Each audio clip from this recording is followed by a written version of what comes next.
ব্রেডটা কিন্তু আমাদের নিত্য প্রয়োজনীয় একটি প্রোডাক্ট, যেটা ছাড়া কিন্তু আমাদের একদিনও চলে না। তো বিশেষ করে বাচ্চারা যখন নতুন নতুন কোনো খাবারের বায়না করে, তখন কিন্তু ব্রেড দিয়ে অনায়াসেই অনেক কিছু বানিয়ে দেওয়া যায় মুখরোচক। তো সেটা বাচ্চারাও থেকে বড়রা সবাই কিন্তু খুব পছন্দ করে। তো আজ আমরা সেই ব্রেডটাই বাড়িতে বানাবো, খুবই অল্প খরচে। তো ব্রেডটা কিন্তু খুবই ভালো হয়, খুব সফট হয়। তো এই জন্য প্রথমে 2-1.5 কাপের মতো ময়দা ছেঁকে নেব। তো বাড়িতে যদি কিছু বানানো হয় সেটা কিন্তু অবশ্যই স্বাস্থ্যকর হয়। তো স্বাস্থ্যের কথা মাথায় রেখেই আমরা কিন্তু সব রেসিপি বাড়িতে বানানোর চেষ্টা করি। তো এরপর 1/2 কাপ কর্নফ্লাওয়ার ও 1/2 কাপ মিল্ক পাউডার সেগুলোও ছেঁকে নিচ্ছি। তো এই ব্রেডটা মাইক্রো ওভেনে করলে খুব সুন্দর একটা উপর নিচে কালার হয়, বাট আমি গ্যাসে করেছি, এজন্য আমার উপরটা কিন্তু কালার আসেনি। সেটা কোনো বিষয় নয়, একদম পারফেক্টলি হয়েছে, আপনারা হয়তো দেখে বুঝতেই পেরেছেন।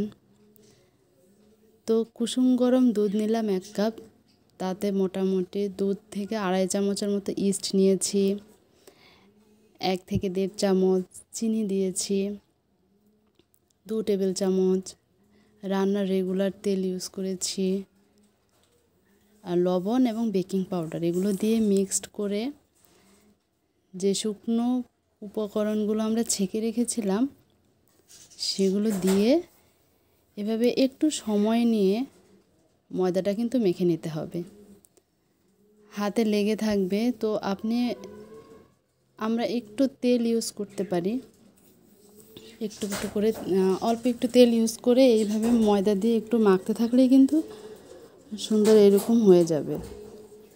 তো এরকম নরম একটা ডোই আমাদের লাগবে ব্রেড বানাতে। তা আমি কোনো মোল্ড ছাড়াই ডিরেক্ট কড়াইতে ব্রেডটা করব, কড়াইতেও কিন্তু খুব ভালো হয়। তো এভাবে দিয়ে আমরা 30 মিনিটের মতো রেখে দিয়েছিলাম। তো অনেকটা ফুলে উঠেছে, দেখতেই পাচ্ছেন। তো উপরে ডিমের কুসুম কিছুটা এভাবে লাগিয়ে দেব ব্রাশ দিয়ে।